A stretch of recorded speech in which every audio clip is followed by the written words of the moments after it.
Bonjour à toutes et à tous. Bienvenue dans ce webinaire consacré à la nouvelle édition de la collection MHM. Pour parler avec nous de cette collection, nous avons le plaisir d'avoir avec nous Nicolas Pinel, auteur de la méthode. Bonjour Nicolas. Bonjour tout le monde. Voilà, nous allons attendre quelques instants pour laisser le temps à tous les participants d'arriver. J'espère que vous nous entendez bien et que la présentation s'affiche correctement chez vous. Si ce n'était pas le cas, n'hésitez pas à nous le signaler grâce à l'onglet questions à droite de votre écran. Alors, comment va se dérouler ce webinaire? Dans un premier temps, Nicolas Pinel va vous présenter la nouvelle édition, les nouveautés et la façon dont elle s'adapte au nouveau programme. Puis nous aurons ensuite un temps d'échange pour répondre à toutes vos questions. N'hésitez pas d'ailleurs à les poser durant la présentation à droite de l'écran. Nous essaierons d'y répondre en direct dans le chat ou bien à la fin du webinaire. Une précision avant de commencer. Beaucoup de questions lors de l'inscription concernaient les plannings de parution de nos ouvrages. Donc, comme vous le savez peut-être, une consultation sur des projets de programme pour le cycle 2 a eu lieu. Cette consultation a pris fin la semaine dernière et nous attendons donc que la publication des programmes définitifs arrive dans les jours à venir. Et toutes les parutions Nathan seront bien entendu conformes à ces nouveaux textes. Et si nous avons la confirmation que ces nouveaux programmes sont applicables à la rentrée 2024 pour les niveaux CP et niveau CE1, nous proposerons des ouvrages conformes pour ces deux niveaux de classe et nous nous engageons à publier les premières périodes de ces guides courant juillet. Voilà, Nicolas, je te laisse la parole. Très bien.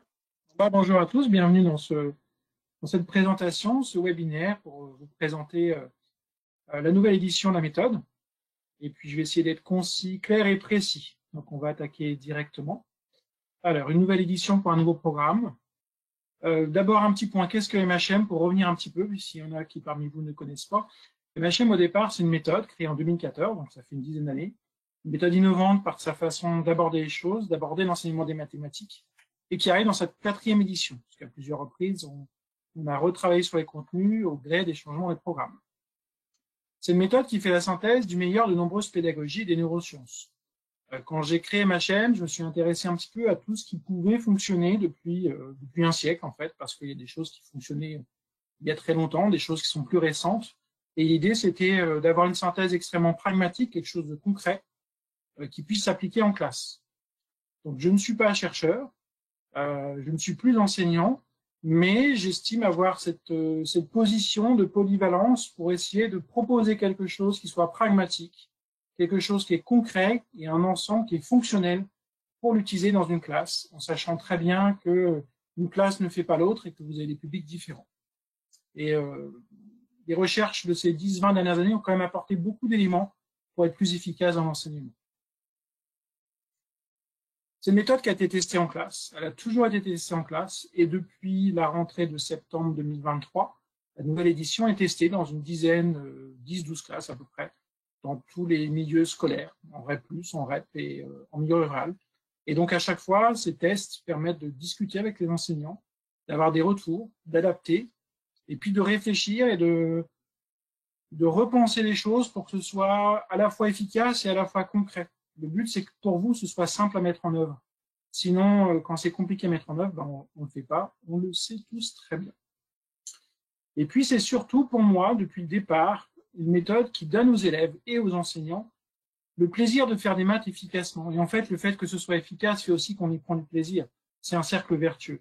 C'est important de prendre du plaisir à faire des mathématiques. C'est important de renouer avec ce plaisir d'enseigner et pour les élèves, d'avoir aussi ce petit truc qu'on peut avoir quand on trouve un résultat, quand on se rend compte de la puissance des mathématiques, on se rend compte qu'on peut faire des choses avec son esprit. Et ça, c'est des choses qui sont importantes. Et la méthode a toujours eu à cœur dans son fonctionnement de prendre cela en compte. D'où la question de la place des jeux, de l'autonomie d'élèves, etc. Alors, pourquoi une nouvelle édition? D'abord parce qu'il fait mettre en conformité avec les programmes qui ont changé quand même régulièrement. Ceux qui seront applicables à la rentrée 2024, Florence l'a dit, on attend encore des confirmations et des précisions à ce sujet.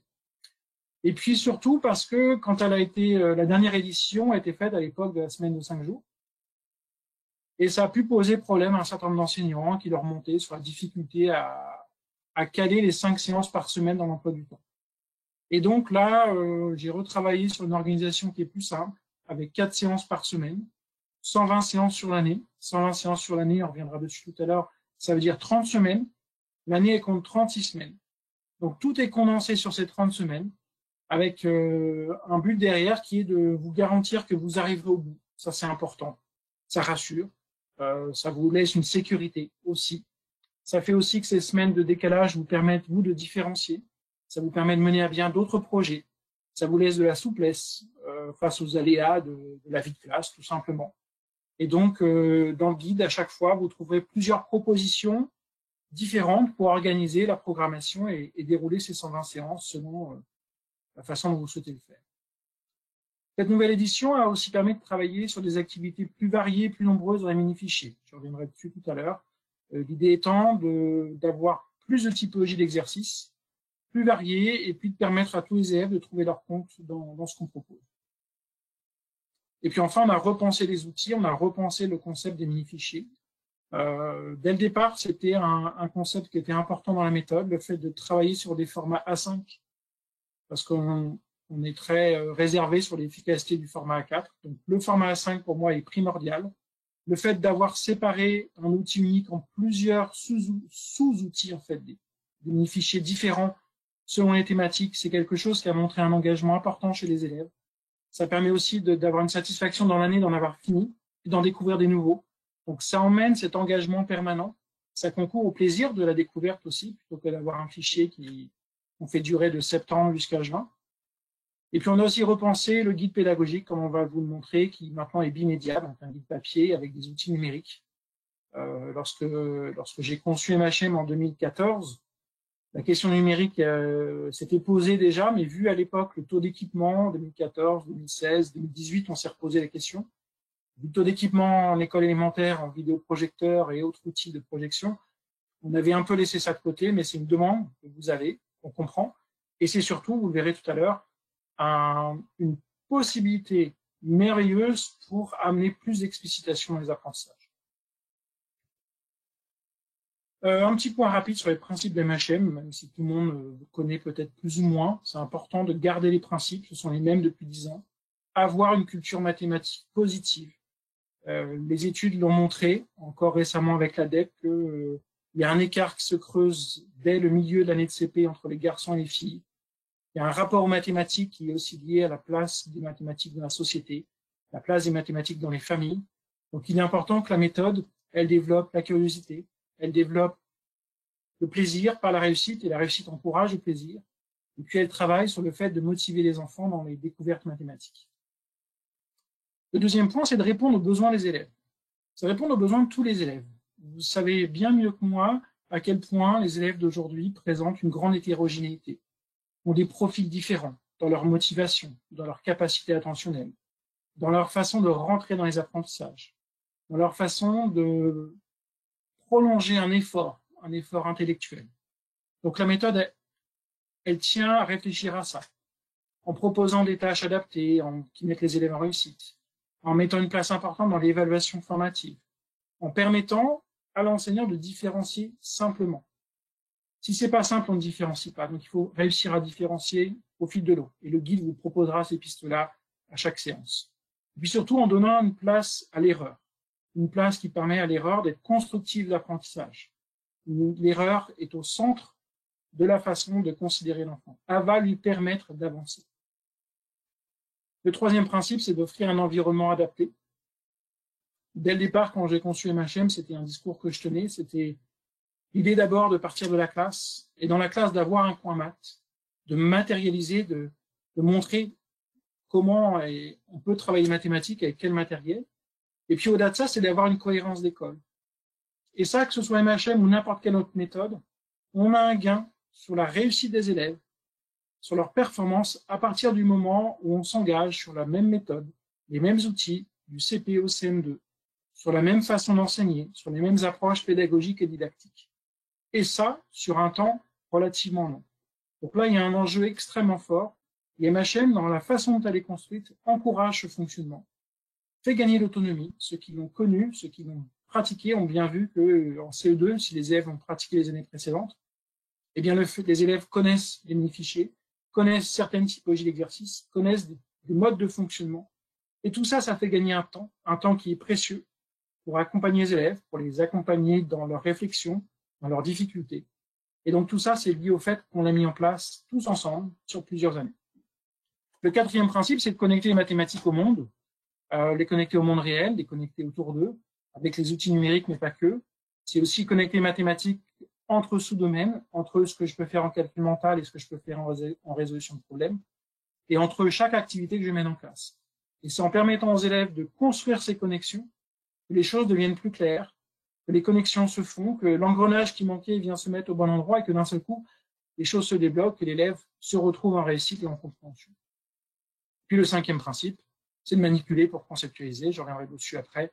La manipulation a toujours été au cœur de la méthode.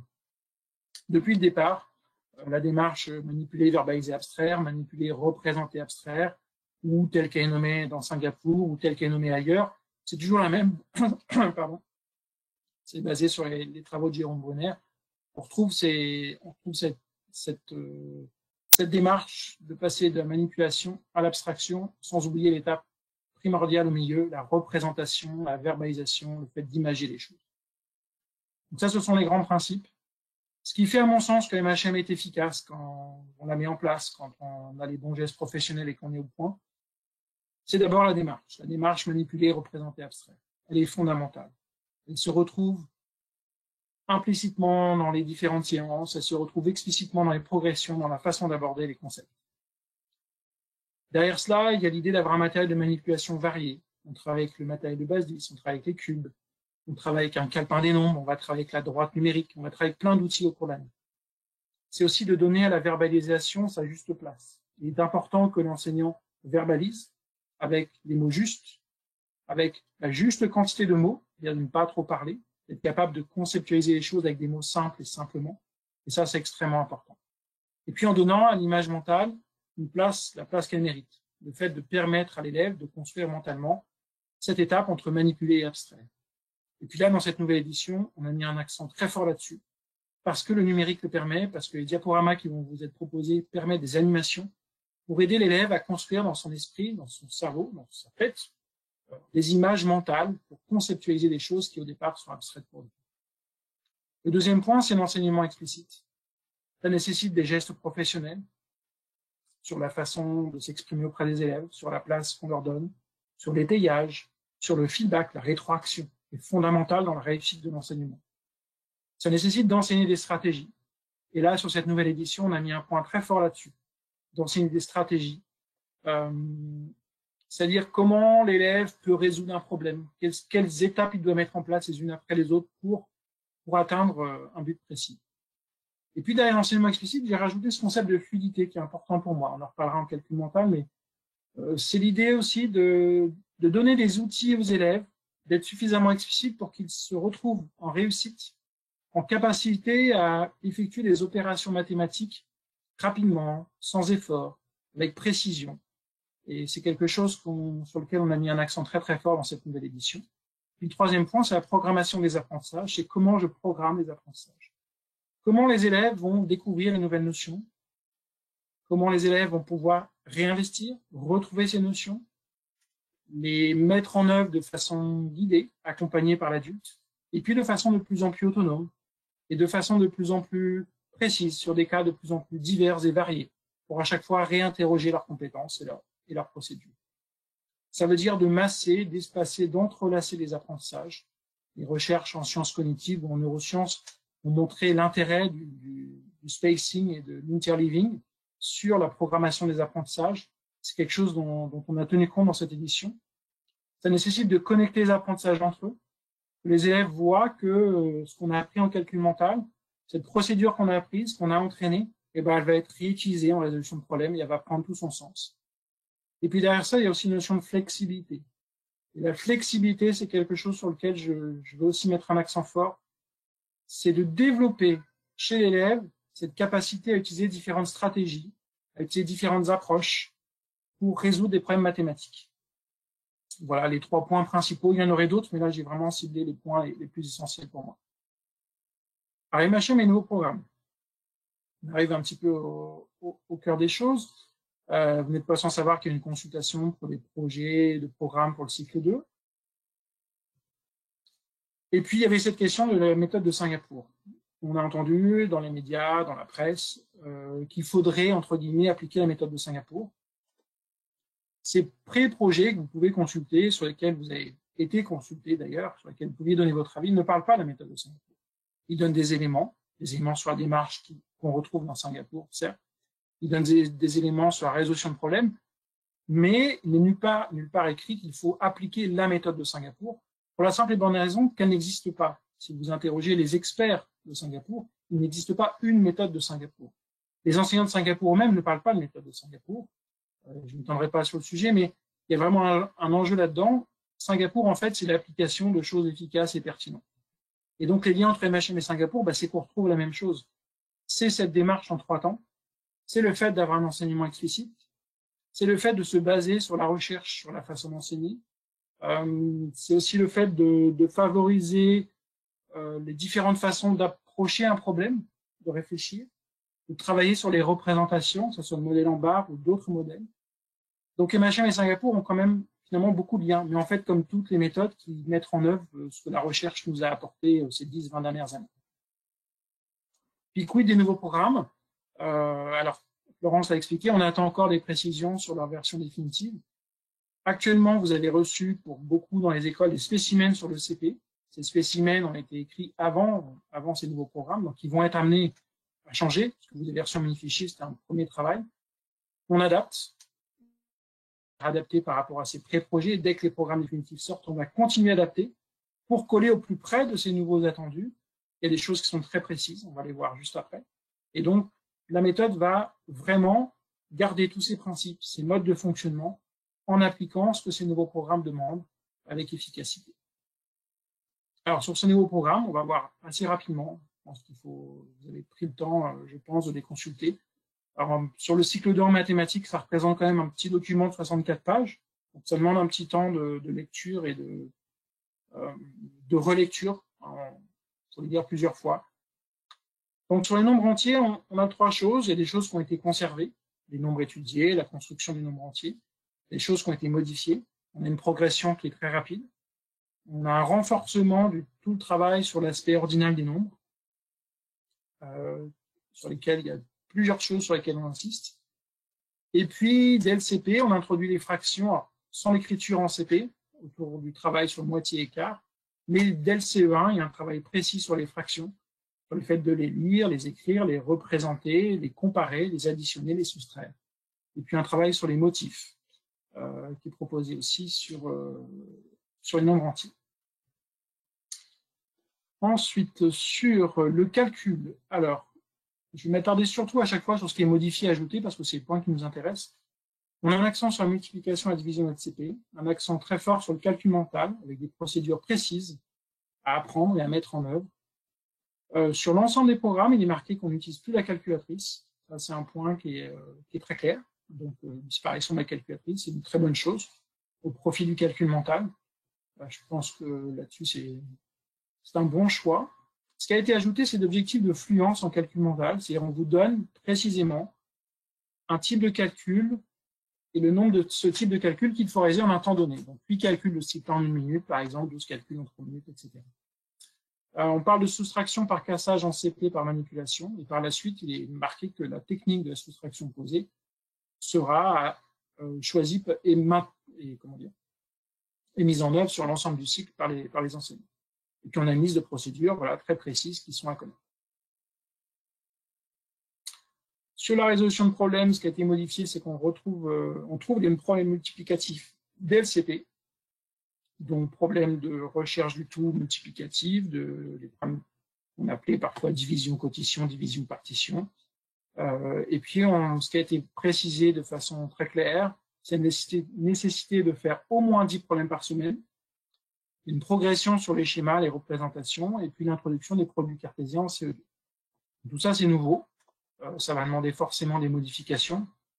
Et puis, de se réinterroger en équipe sur comment on enseigne ça et comment on l'aborde. Sur les grandeurs et mesures, on retrouve des choses sur le périmètre. Il y a une place de la monnaie qui est bien plus centrale. Le travail sur les contenances est repoussé en CE2. On ne travaille plus sur le calendrier, alors qu'il y avait des choses là-dessus. Et puis, on trouve surtout un travail très précis sur les décimaux. L'utilisation des nombres décimaux, donc nombre à virgule, entre guillemets, hein, tout ce que ça sous-entend derrière didactiquement, en lien strictement avec la monnaie. Donc là, il y a vraiment un nouvel apprentissage conceptuel pour les élèves sur lesquels il va falloir être très précis. Sur la géométrie et l'espace, on a une progression qui est plus claire. Le travail sur la symétrie est clairement positionné en CE2. Et puis, on a le travail sur les codages et déplacements qui est plus précis. Dans les nouveautés, on trouve la notion d'angle aigu et d'angle obtus en CE1 par rapport à l'angle droit. Donc là, on est sur une question de vocabulaire. Et puis, des notions de vocabulaire comme quadrilatère, pentagone, hexagone, losange, diagonale. Tout ça est clairement identifié sur l'année de CE2. Donc, on a quelque chose de très progressif qui permet d'avancer progressivement dans les concepts. Sur l'organisation et gestion de données, on a une progression des attendus qui sont très précis pour chaque année, avec cette idée de mettre les élèves en situation, c'est-à-dire d'être en capacité de réaliser une forme de sondage, de construire un tableau avec les données qu'on a recueillies, de construire un diagramme en barre. Donc, ce sont des activités qui sont particulièrement intéressantes, qui peuvent être un peu chronophages, mais qui permet de passer, effectivement, de retrouver cette démarche manipulée, représenter, abstraire. C'est comment je passe une situation très concrète à une représentation, pour le coup, abstraite, qui est par exemple le diagramme en bas. Donc, ces nouveaux programmes apportent quand même beaucoup de changements. Il y a quand même beaucoup de changements par rapport aux anciens. Ça explique que utiliser l'ancienne édition, le MHM, n'est plus possible parce qu'il y a beaucoup trop de changements. Et ça explique que cette nouvelle édition, attend au fur et à mesure les textes pour s'adapter au plus près, parce qu'il y a des choses très précises par niveau, CP, CO1, CO2, et donc pour répondre clairement à cette attente institutionnelle.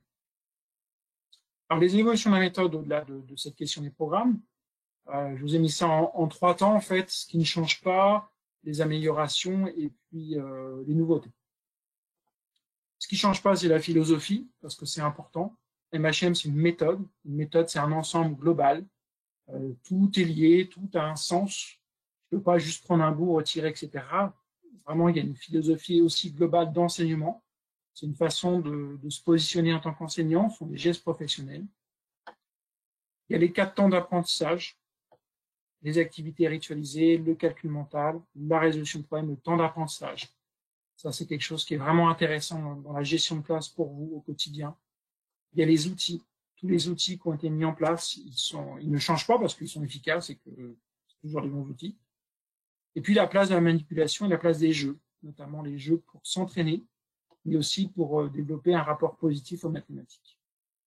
En termes d'évolution, parce que depuis 10 ans, régulièrement, oui, tous les jours, je reçois des mails au sujet de la méthode, de questionnements, et j'essaie d'y répondre toujours. C'est toujours intéressant de voir comment vous appropriez les choses, les demandes que vous faites.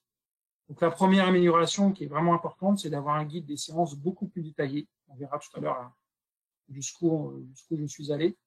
D'être plus accompagné, ça va être le cas. Vous voyez, un premier webinaire, il y aura des webinaires à la fin de chaque période, il y aura des vidéos en ligne, il y aura probablement plus d'articles sur le site pour répondre à vos interrogations, pour vous donner les éléments qui pourraient vous manquer pour mettre en œuvre la méthode. Il y aura aussi des supports qu'on a recadrés. Dans la réécriture, j'ai enlevé certains outils ou supports qui demandaient beaucoup de temps de préparation pour un temps d'utilisation qui était un peu court. Je pense aux frites de piscine pour ceux qui se souviennent de cette séance en début de CP, même si je l'adore. Elle est maintenant plutôt réservée à de la remédiation avec certains élèves, mais elle n'est plus indispensable. Donc, c'est d'avoir rendu les choses plus efficaces encore. On a divisé par 2, voire par 3, le nombre de fiches à photocopier pour se centrer sur les mini-fichiers et sur des temps d'écriture dans le cahier. Pour revenir aussi à ces temps d'écriture dans le cahier concret. Et puis des mini-fichiers plus variés, avec l'introduction de mini-fichiers spécifiquement dédiés à la numération, aux fractions en C20 et plus tard en C2, et un mini-fichier dédié par exemple à la monnaie et à la question des nombres décimaux autour de la monnaie sur le C20. Les nouveautés, c'est l'introduction des diaporamas animés. Alors j'insiste, c'est des diaporamas animés, c'est pas juste la projection d'une image. Il y a une animation que vous déroulez, qui permet de rendre visible un raisonnement, ou qui permet d'expliciter une correction, qui permet aussi de montrer rapidement ce qui se passe sur du matériel, parce que parfois, prendre le matériel, montrer aux élèves, ça peut prendre 2-3 minutes, et c'est le moment où la classe peut se disperser, où on met du temps. Voilà, s'il faut afficher au tableau 398 avec le matériel de basis, ça prend un peu de temps. Le diaporama permet d'afficher ça rapidement, permet de visualiser très rapidement des échanges, voilà, 10 unités contre une dizaine. Donc les diaporamas sont vraiment intéressants là-dessus. L'autre nouveauté, c'est d'avoir créé 2 cahiers de stratégie, enfin un tête-bêche, mais un cahier de stratégie pour le calcul mental et un cahier de stratégie pour la résolution de problèmes, afin d'accompagner les élèves dans cette autonomie, dans cette mise en réussite, et puis des stratégies qui sont pensées sur le CP avec une continuité sur le CE1, plus tard une continuité sur le CE2, sur le CM1, sur le CM2, toujours avec cette idée d'une méthode qui est réfléchie et pensée sur les 5 années. Un travail sur les fiches par an, sur lequel je reviendrai à la fin de ce webinaire. On accompagne les parents, et donc on sait, pour avoir échangé avec un certain nombre d'entre vous, que il y a toujours ce dilemme, quel devoir donner, est-ce que les parents les font pas, comment ils les font, ils ont donné une autre technique, c'est pas celle que je voulais, comment est-ce qu'ils apprennent les leçons, comment j'accompagne un élève dyslexique sur les devoirs à la maison pour pas qu'il y passe un temps fou. Et donc là, il y aura accès à des fiches parents dont le format est prévu pour être facilement diffusable, que ce soit au format papier, que ce soit par un ENT numérique. Ces fiches donneront aux parents des pistes de travail pour savoir comment faire les devoirs. Donc, à chaque fois qu'il y aura des devoirs de proposer, ils ne seront pas imposés, ils seront proposés, il y aura une fiche parent. On en verra 2 exemples tout à l'heure. Et puis enfin, les nouveautés, c'est le fait de prendre ce temps de webinaire pour vous accompagner. L'année prochaine, en fin de chaque période, ce sera des webinaires plutôt pour répondre à vos questions, à vos interrogations concrètes, celles du terrain, celles que vous rencontrez. J'ai dit, une école ne fait pas une autre, une classe ne fait pas une autre. Donc, quand on conçoit un outil pragmatique, on essaie de faire quelque chose qui pourrait s'adapter à tout le monde, mais évidemment, c'est toujours complexe et un idéal n'existe pas. Donc après, c'est comment on adapte et comment je peux vous accompagner dans ces adaptations. Voilà donc un petit peu, j'espère que je ne vais pas trop vite. L'ensemble des évolutions, c'est quand même une réflexion de quelques années, puisqu'on a noté tout ce qui était. Il y a les éditions Nathan aussi ont interrogé un certain nombre d'utilisateurs de leur côté pour avoir des retours. Donc ça permet aussi de faire réellement avancer en tenant compte de vos avis, de vos besoins surtout, des besoins pratiques et des besoins concrets. Alors, rentrons dans le vif du sujet, une séance type avec MHN. D'abord, je reviens, j'ai conçu la nouvelle édition sur 120 séances sur 30 semaines. Donc, 4 séances par semaine. Simple, basique, efficace, ça se déroule tout seul. Les séances, au total, ont une durée de 1h10. Ça fait 4h40 par semaine, on a 5 heures au programme. J'ai même compté le delta qu'on doit défalquer des récréations. Et elle se présente comme ça, un schéma que vous connaissez si vous connaissez la méthode. Des activités ritualisées. Alors, c'est pas seulement, comme disent certains, un warm-up, c'est pas seulement un temps d'échauffement, c'est aussi un moment qui est extrêmement important pour moi, puisque c'est ce moment où je vais réactiver en mémoire certains apprentissages.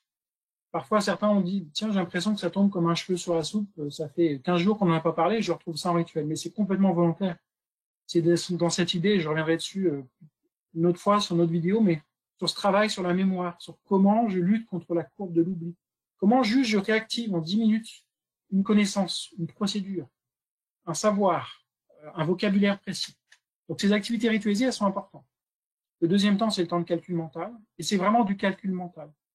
Je dis ça parce que parfois on voit des outils où en fait c'est pas du calcul mental qu'on trouve, c'est des exercices de numération. Donc c'est vraiment du calcul mental, axé autour d'abord de la mémorisation des faits numériques. Les programmes vous donnent des faits numériques à mémoriser, que ce soit les résultats des tables d'addition, les résultats de tables de multiplication, de façon précise des doubles et moitiés, les multiples de 25. Voilà, on a un certain nombre de choses comme ça qu'il faut mémoriser. Donc il va falloir donner du temps pour les mémoriser, pour les utiliser en situation. C'est aussi un temps d'entraînement à la fluence de calcul. Plutôt que fluence, moi j'ai tendance à préférer le terme de fluidité, c'est-à-dire cette capacité à faire des opérations mathématiques de base, on est sur des opérations de base rapidement, sans effort conscient, voilà, sans effort en fait, voilà, que ce soit efficace. Donc là, sur l'entraînement et l'enseignement de procédures, donc on va découvrir des stratégies. Comment ajouter 9 à un nombre, comment ajouter 19 à un nombre, comme c'est demandé au CE1. Comment multiplier par 10. Et donc, elles vont être vues en calcul mental, réentraînées de façon guidée, de façon de plus en plus autonome, avec ou sans matériel, avec ou sans diaporama. Vient ensuite un temps de résolution de problèmes, donc tous les jours. Chaque séance, c'est 15 minutes de résolution de problèmes, tels que le demandent les programmes, donc de 2 ou 3 problèmes, soit oralement, soit à partir d'un matériel, soit à partir du mini-fichier. Donc on varie les modalités à chaque fois. Il y aura parfois des diaporamas très précis pour permettre justement de reprendre la démarche. On a une démarche en 4 temps. Pour permettre de visualiser les différentes façons dont on pouvait représenter le problème. Pour ne pas imposer une représentation, mais parfois en proposer 2, notamment en CB. Et donc ce temps-là, il est fondamental. Et puis le temps que j'appelle le temps d'apprentissage, c'est un temps d'une trentaine de minutes, qui permet un travail plus en profondeur sur les notions, donc la numération, la géométrie, la mesure. Parfois aussi, ici, on retrouvera du calcul mental, on retrouvera la résolution de problèmes, on trouvera le travail sur la gestion de données. On va trouver toutes ces choses-là. On est sur un temps de 30 minutes. C'est là qu'on va trouver l'utilisation en autonomie des mini-fichiers et puis notamment l'utilisation des jeux qui seront toujours découverts collectivement en classe entière et puis après mise en œuvre, soit en petit groupe en parallèle d'autres choses, soit en fin de séance, justement pour gérer ce temps de fin de séance. Ces 4 temps ne sont pas obligés d'arriver les uns après les autres. Ils peuvent être intercalés dans la journée, entre une récréation, avec intercalés entre les deux, un temps de français, un temps de musique, peu importe. Et d'ailleurs, les recherches sur l'interleaving justement montrent que c'est intéressant, cognitivement, d'intercaler des choses qui n'ont rien à voir entre les deux. Donc ces 4 temps sont toujours les mêmes, ça ritualise chez l'élève la façon de travailler, ça nous fait gagner du temps, ça c'est important, de trouver le temps de faire les choses. Et puis c'est vous qui les mettez en œuvre après, quand vous le voulez dans la journée. Et puis au fur et à mesure de ces 4 temps de chaque séance, ça c'est une séance, c'est une journée, on alterne les modalités d'apprentissage. Ça veut dire que parfois ils vont être en individuel, parfois on va être sur un temps collectif, où là vous allez montrer les choses, faire de l'enseignement explicite, c'est-à-dire modéliser, dire les choses avec vos mots, précisément, et puis il y aura du temps de travail en groupe, du temps de travail en équipe quand on fait un jeu, des choses comme ça. Alors concrètement, le matériel pour utiliser MHM, parce que c'est une question que j'ai déjà eue alors qu'on n'a encore rien sorti. Il faut toujours le guide des séances, la base, encore plus qu'avant. Les mini-fichiers, voilà, CPCE1. Ce qui ne change pas, c'est le matériel, à l'exception pour les CE1, CE2 d'un matériel de fraction qu'il faudra fabriquer, qui ne sera pas très compliqué, hein, mais le matériel ne change pas, les cubes, le carton Montessori, il y aura de la monnaie, etc. Vous avez tout ça dans les classes, donc il n'y a pas d'enjeu là-dessus. Il n'y a rien à changer, à transformer. Et puis sur les jeux, on n'a pas changé de boîte de jeux, on garde les mêmes jeux, parce qu'ils sont fonctionnels, ils sont efficaces. Et puis l'idée, c'est surtout que vous n'ayez pas besoin de réinvestir dans de nouveaux jeux.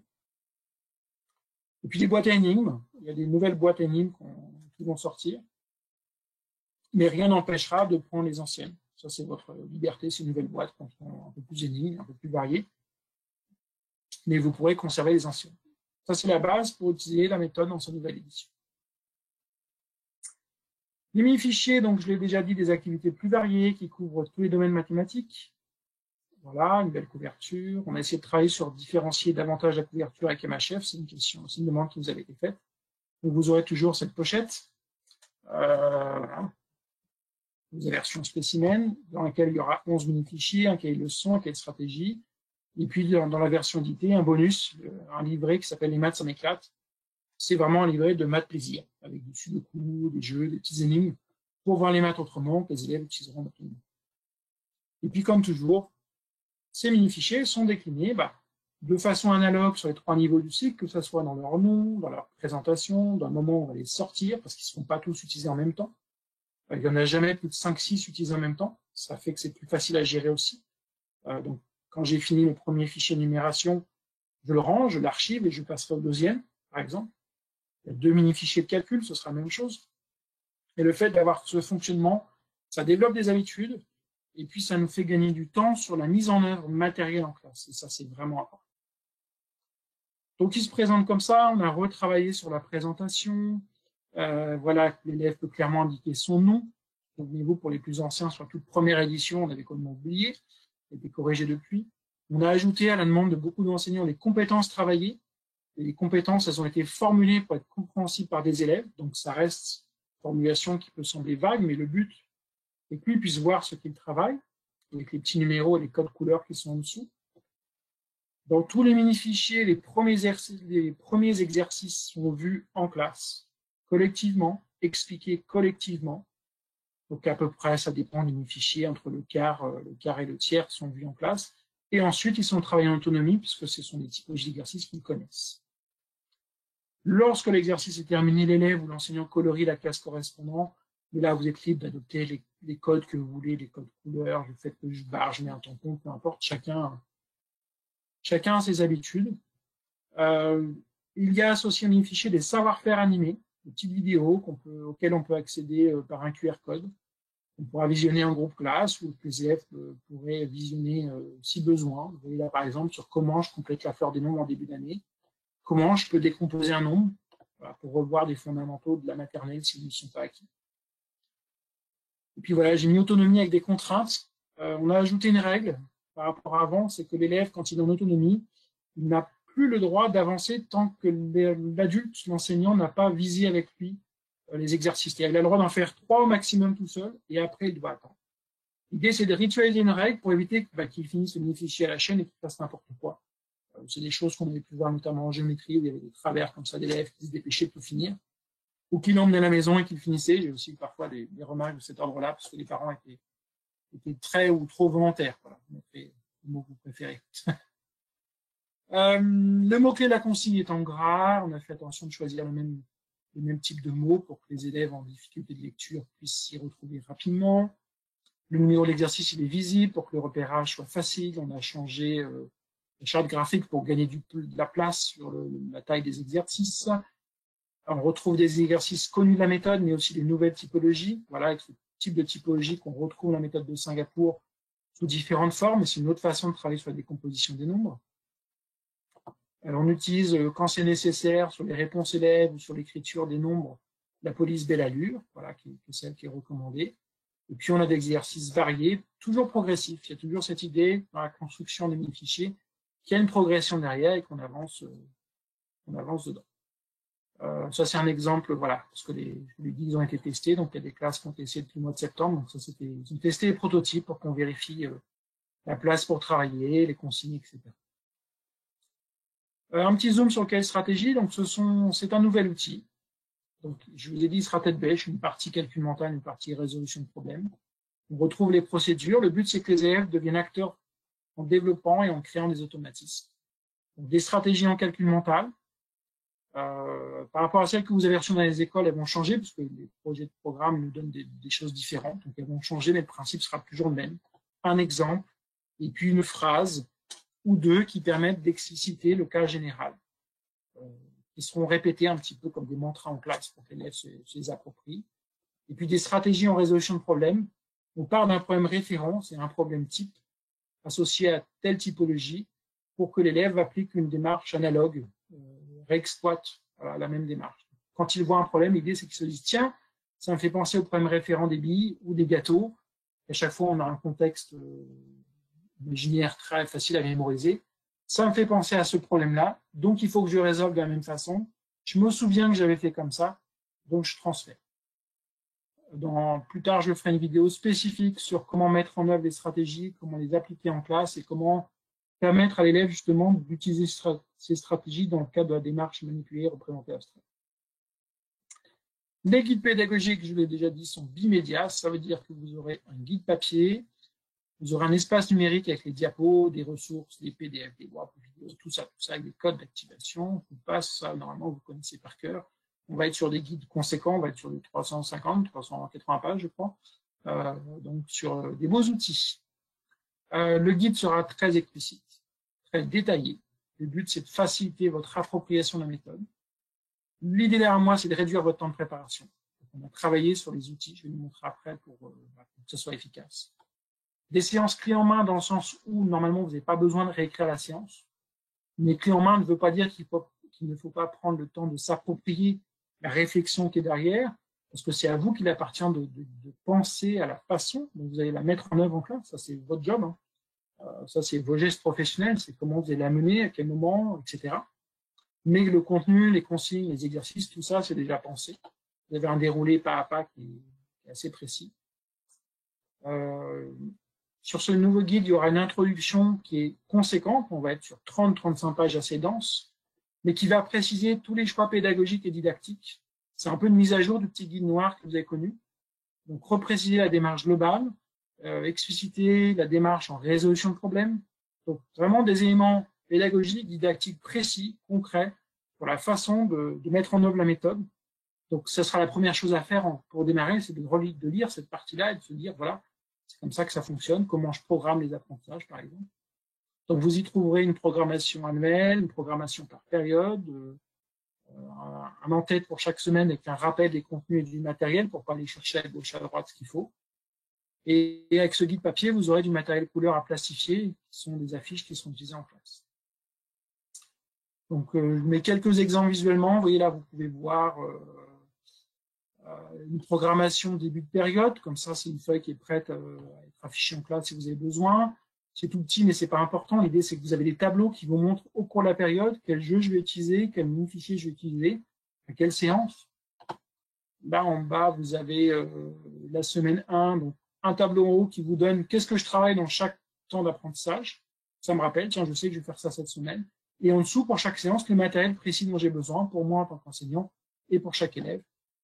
Et puis, à la fin de chaque période, vous aurez des compléments. Comme je vous l'ai dit, c'est sur 30 semaines. Donc, on a des propositions de compléments qui seront en ligne, des pistes pour travailler autrement, compléments CDE pour compléter, différencier et enrichir. Voilà.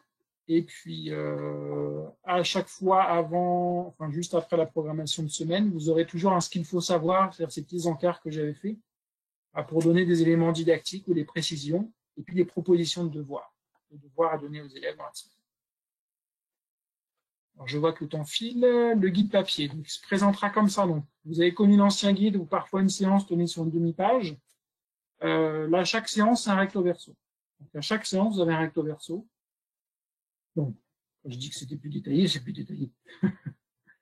Donc, ce sont des fiches détachables et perforées parce que nous avons entendu les remarques, notamment des collègues de maternelle, remarques totalement justifiées sur le fait que se trimballer un bouquin de 300 pages, c'est lourd et c'est désagréable. Donc, c'est perforé, il n'y aura plus qu'à l'étager et emmener la fiche du jour ou la fiche du jour et du lendemain s'il y a besoin. Avant chaque temps, les objectifs de la séance en lien avec les programmes sont rappelés. Ça n'était pas le cas avant, c'est une demande, on y a répondu. Toutes les séances sont en 4 temps avec ce code couleur qui est toujours le même pour rapidement s'y retrouver de ce que j'ai besoin de faire. Voilà. Il y a des pictos pour vous donner le type de matériel, de quoi j'ai besoin. Donc, vous l'avez en début de semaine et en face de chaque partie de la séance, vous le retrouvez. Et puis en verso, les devoirs sont rappelés à la fin de chaque période. Vous avez la durée qui est indiquée. Il y a des photos d'activité parce que c'est des fois une photo, ça permet de mieux comprendre ce qui est écrit. Ça vous permet d'être plus efficace dans votre lecture de la séance. Il y aura des encadrages, informations ou différenciations. Les cadres infos, ce sont des aides, des approfondissements, une explication parfois didactique très courte mais intéressante pour vous. Et puis des cas de différenciation, c'est des pistes concrètes pour adapter. Tiens, vous faites ci, vous faites ça. Et puis pour les bons élèves et pour les élèves qui ont plus de difficultés, parce que la différenciation, c'est pour les deux. Et puis parfois des phrases en rouge, excusez-moi, des phrases en rouge dans le texte, parce que ce sont des phrases qui institutionnalisent une verbalisation précise. Donc, ce qu'on va retrouver dans les stratégies de calcul mental, mais aussi d'autres phrases. L'idée étant qu'en reprenant systématiquement les mêmes mots, la même formulation, on va aider l'élève à mémoriser et puis à ancrer cela en mémoire de façon pérenne. Les ressources de travail, il y aura quelques fiches à photocopier. Je vous l'ai dit, on a divisé par 2, voire par 3 le nombre de fiches par rapport à avant. Toujours le même principe, des fiches au format A5, épurées au maximum, parce que là, on n'est pas, c'est pas des fiches de jeu, c'est des fiches de travail, d'entraînement. On retrouve des fiches de numération, des fiches de géométrie. On retrouvera les chronomates qui servent à entraîner les procédures qui sont à apprendre au cours de l'année avec la case au score, quelque chose de simple, basique. L'espace numérique qui sera accessible avec les guides bimédia. Donc un espace numérique très détaillé, vous aurez dedans un accès gratuit à plein d'outils, des fiches supplémentaires, des outils pour différencier, d'autres pistes de travail. L'idée aussi, c'est de piloter directement la classe depuis cet espace numérique. C'est là aussi que vous pourrez télécharger directement, si vous souhaitez, les diaporamas. Vous aurez des évaluations modifiables et imprimables pour toute l'année de façon continue. On a une enseignante là, qui est en train de travailler là-dessus, qui a déjà proposé des choses très très bien. Donc sur une compétence donnée, vous aurez une évaluation à tous les moments de l'année en fait. Ça répond à une demande éporale d'avoir ce type d'évaluation. Et pour vous, c'est une souplesse. Vous prenez, vous modifiez si besoin et vous donnez aux élèves des formats courts et efficaces. Puis c'est là qu'on reçoit les fiches pour les parents, les vidéos, etc. Un petit focus sur les diaporamas. J'ai dit c'est un point important pour moi. On va être sur 200, 250 diaporamas animés pour chaque niveau. Ça représente un volume assez conséquent. Ils sont proposés au long des séances quand c'est utile. Ça, c'est important pour moi pour comprendre les concepts ou pour une mise en pratique des activités. Ils sont là pour aider les élèves à conceptualiser les notions. Et quand il n'y a pas de diaporama dans une séance de calcul mental, dans un rituel, c'est un choix qui est réfléchi. C'est pas pour que vous le fabriquiez, c'est parce que c'est pas la même façon de travailler. Je travaille pas la même compétence. Il est important aussi de travailler à partir de consignes uniquement orales. Il est important que l'élève sache recopier une opération qu'on est en train de dicter et trouver son résultat. Donc à chaque fois, ça a été pensé dans un but pédagogique extrêmement précis. C'est vraiment un accompagnement des apprentissages. C'est pas un décorum quelconque. C'est un outil de la méthode à part entière. Donc un exemple sur un temps d'apprentissage, vous voyez, on utilise la droite graduée pour calculer la bande numérique. On visualisera les 3 petits bonds et on verra que ça fait plus 3. Vous en aurez sur les rituels, voilà, en tout début d'année, juste identifier une représentation du nombre 7. Vous les aurez en calcul mental avec au fur et à mesure des situations. Et en bas, on a fait toujours assez épuré en géométrie. Là, vous savez, en calcul mental, qu'il y a 5 situations proposées. Celle-ci, c'est la première. Donc, ça vous permet de gérer votre temps aussi. Et puis, en cours double, ce sera intéressant aussi pour permettre aux élèves, si un des niveaux gère par lui-même le diaporama, de savoir combien il en reste et qu'est-ce qu'il a à faire, avec un affichage progressif des consignes. Voilà, un petit zoom sur les fiches parents, donc des fiches d'accompagnement pour les parents. L'idée, c'est de leur dire quoi faire, comment faire de façon très concrète. Vous voyez là, la première semaine de l'année, ils vont jouer au jeu du Lucky Luke. Généralement, c'est un jeu qui est pratiqué à l'école maternelle. On va demander à l'enfant de mettre les mains dans le dos, on va dire un nombre entre 1 et 5. Et donc, on dit aux parents qu'est-ce qu'il doit faire. Il a, entre guillemets, juste à lire. On proposera aussi une façon d'utiliser ces fiches pour les parents allophones, parce que maintenant, les outils numériques, on sait que le taux d'équipement en smartphone est très, très proche des 100% maintenant. Il y a des outils numériques qui maintenant permettent juste en scannant ces fiches d'y avoir accès de façon audio ou dans une autre langue. C'est des choses qu'on a testées.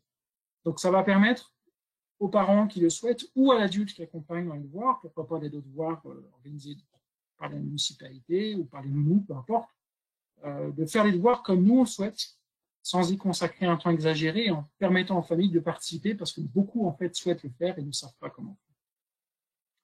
Un petit zoom sur l'évaluation, donc vous aurez des bilans trimestriels modifiables, adaptables. Voilà, donc une banque d'exercices, s'il y en a qui ne vous intéressent pas, il suffira de supprimer, avec un livret du maître qui vous donne la codification. Pareil, quelque chose de rédigé de façon assez simple, pour ne pas y passer un temps fou. Puis en complément, sur le bibliomanuel, vous aurez des fiches d'évaluation sur les compétences ciblées. Là, je vous montre quelques exemples pris en vrac. Au format A5, qu'on réalise au moment dont on a besoin pour évaluer soit toute la classe, soit des élèves en particulier, parce que je peux avoir besoin à certains moments d'évaluer juste 2-3 élèves sur une compétence précise. Donc, ces outils d'évaluation permettent de mettre en place une évaluation formative. Il sera aussi proposé dans le guide de séance, à certains moments, d'utiliser certaines tâches données aux élèves comme un temps d'évaluation, sans forcément leur dire. Le but, c'est une évaluation formative, de voir où ils en sont et comment nous, on va pouvoir adapter pour la suite. Donc, ces outils, voilà, c'est une nouveauté parce que vous avez besoin de ces outils et que ça prend du temps à fabriquer. On sait que ça peut être très chronophage. Mais la méthode, après, voilà, je voulais partager quelques photos des thèses de cette année. C'est toujours des jeux, c'est toujours la manipulation. Il y a toujours cette abstraction, comment je pars de cube à une construction abstraite, comment je réfléchis. Donc, le cœur de la méthode est toujours là, et peut-être encore plus qu'avant, j'ai envie de dire, grâce à cette nouvelle cohérence avec les outils numériques. Pour anticiper la question, parce que j'ai déjà eu par mail de nombreuses reprises, l'accès à la méthode, donc il y a toujours ce qui est sur le site et ce qui sera disponible chez Nathan. Donc rapidement, sur le site, vous trouverez tout ce qu'il faut pour mettre la méthode en œuvre de façon de la base, en fait, des outils de base. Donc les mini-fichiers, les cahiers de leçons et cahiers de stratégie au format brut, c'est-à-dire c'est des formats Word ou PDF, je verrai quand je les remettrai en ligne, mais sans les vidéos, parce qu'il y aura des vidéos maintenant spécifiquement proposées par Nathan. Le guide des séances, les fiches ressources et diaporamas bruts, c'est-à-dire c'est quelques mois, je les ai préparés. Donc, graphiquement, c'est moins joli. Voilà. Les bilans trimestriels et puis les suppléments qui sont sur le site, qui existent déjà, ou ceux qui pourraient être amenés à créer. Et puis dans l'édition Nathan, parce qu'il y a des choses que je n'ai pas faites, qui sont faites par d'autres personnes, par l'ensemble de l'équipe aussi. Les mini-fichiers, le cahier de leçons, le cahier de stratégie, la pochette papier, le livret supplémentaire, les maths 54. Vous trouvez là, dans le bibliomanuel, des vidéos de leçons et de savoir-faire. Ils sont quand même des bonus intéressants pour travailler à la maison, pour parfois accompagner en classe. Hein. La leçon peut être vécue sur la vidéo, mais la vidéo apporte quand même un plus. Les vidéos, on n'utilise plus les vidéos de Canopé. J'avais le souhait d'avoir des vidéos spécifiquement écrites par rapport aux leçons de la méthode, pour qu'elles soient plus courtes, qu'elles partent moins dans des choses parfois un peu bébés ou avec des choses qui digressent, pour être vraiment sur l'essentiel, avec des animations qui soient très précises. Vous aurez aussi une version à vidéo projetée du bibliomanuel et puis l'affichage des corrigés des mini-fichiers, voilà, qui sont disponibles dans l'édition Nathan. Et puis le guide des séances papier, les fiches ressources, les diaporamas. Toutes ces petites évaluations, elles seront disponibles uniquement sur le bibliomanuel, les fiches des devoirs, l'espace numérique, accès par période au diaporama, etc. Voilà un peu pour ces différents éléments. Je tiens quasiment le timing. Alors, pour l'accompagnement, le suivi, l'actualité de la méthode, vous avez plein de choses. D'abord, le site de la méthode, où régulièrement, j'essaie de mettre des articles. Le site fera évidemment l'objet d'une mise à jour pour ajouter cette nouvelle édition. Dès le mois de juillet, de toute façon, vous aurez accès sur le site partenaire, je ne l'ai pas mis, à la première période du CP, du CE1 et du CP-CE1 normalement. Sur la chaîne YouTube, il y aura des vidéos et des webinaires. J'ai dit qu'il y aura des webinaires qui vont être faits pour vous accompagner à la fin de chaque période. Et il y aura aussi des vidéos courtes sur des sujets précis. Par exemple, comment je comprends et je mets en œuvre des stratégies d'apprentissage en calcul mental, en résolution de problèmes. Une vidéo sur les rituels. Il y aura une vidéo sur la démarche manipuler, verbaliser, abstraire, même s'il y a déjà des vidéos de cet ordre-là sur le site MHM maternel, mais on va enrichir ça. Donc, des outils régulièrement pour répondre à vos questions, pour anticiper des questionnements, pour accompagner vos réflexions pédagogiques ou didactiques. Évidemment, je ferai quelque chose sur les fractions parce que c'est une nouveauté pour beaucoup d'enseignants de CE1 et de CE2 qu'on peut enseigner en cycle 3 auparavant. Donc, il y aura des éléments là-dessus dès la rentrée, puis au fur et à mesure de l'année prochaine. L'adresse mail, je vous la donne parce qu'elle n'est pas dure à trouver. Donc, j'essaye toujours de répondre à tous les mails. Parfois, ça prend quelques jours.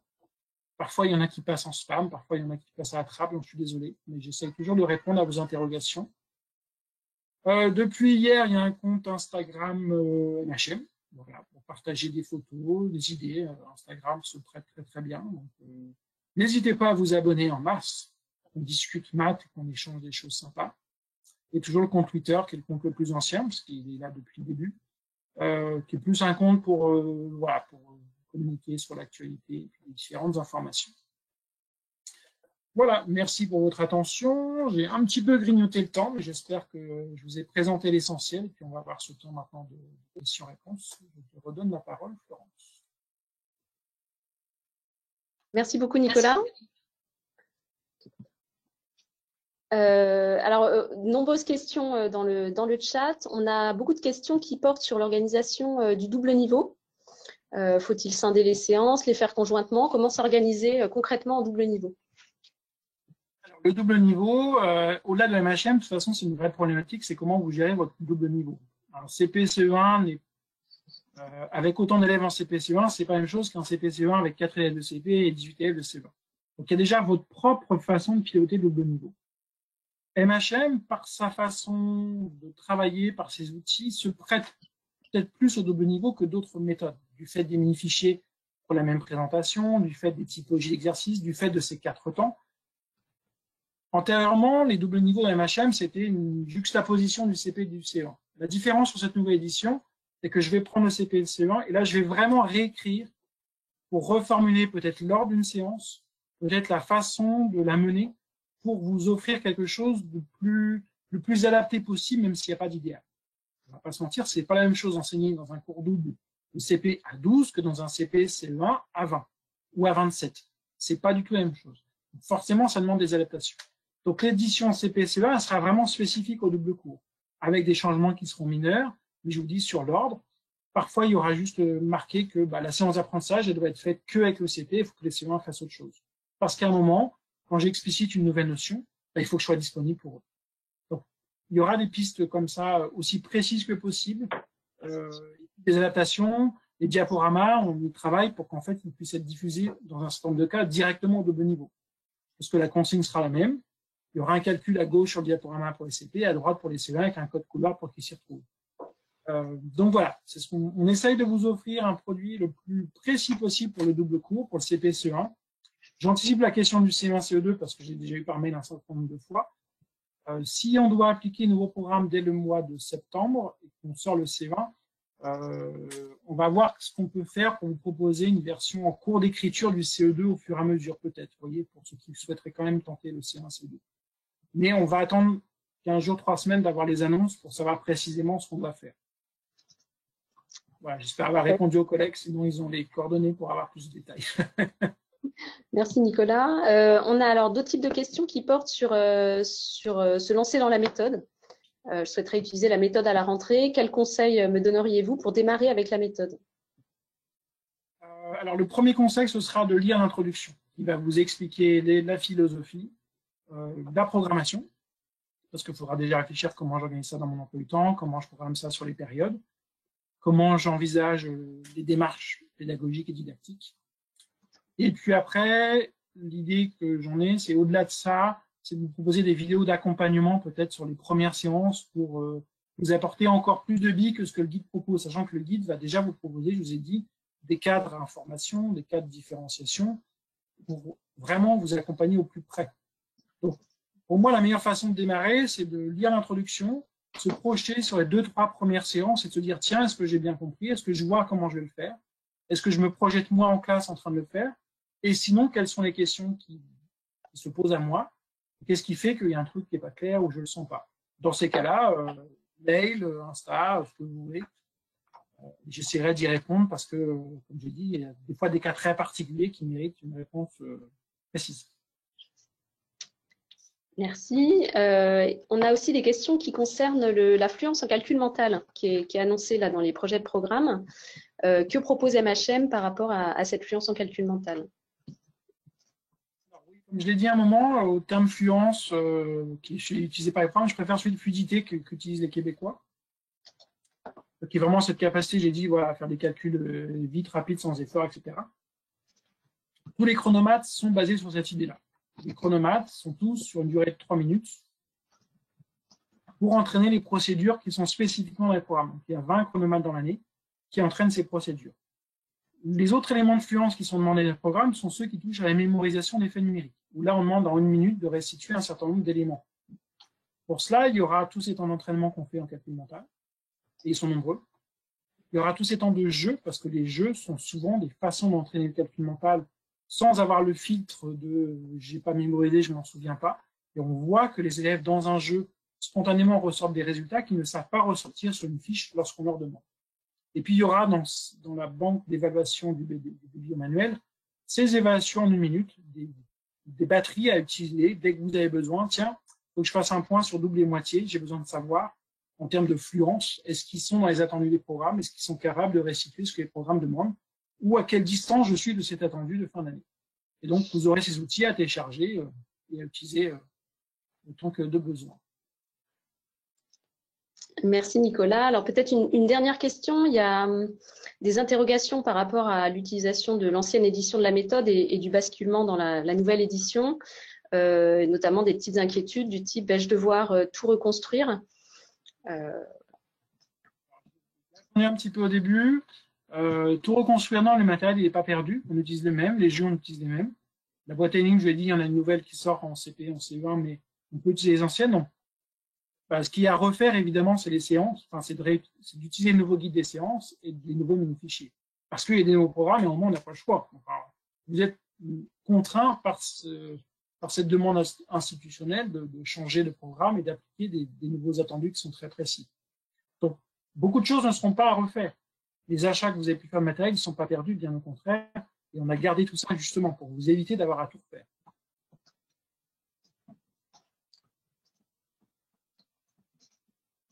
Voilà, nous arrivons du coup à la fin de ce webinaire. Un grand merci à toutes et à tous de l'avoir suivi. Nous espérons avoir répondu à un maximum de vos questions. Sachez que nous allons mettre en ligne d'ici quelques jours une FAQ sur le site Compagnon pour pouvoir répondre par écrit à toutes les questions auxquelles nous n'aurions pas pu répondre aujourd'hui. Je voulais également vous signaler que des webinaires auront lieu durant l'année scolaire pour vous accompagner dans la prise en main de la méthode et répondre à toutes les questions que vous vous poserez. Ces webinaires auront lieu probablement à la fin de chaque période. Voilà, merci Nicolas pour cette présentation. Votre attention, et j'espère avoir répondu aux interrogations de chacun. Merci. Nous allons donc à présent clore ce webinaire. C'est un peu soudain, nous en excusons. Merci encore à tous et très bonne soirée.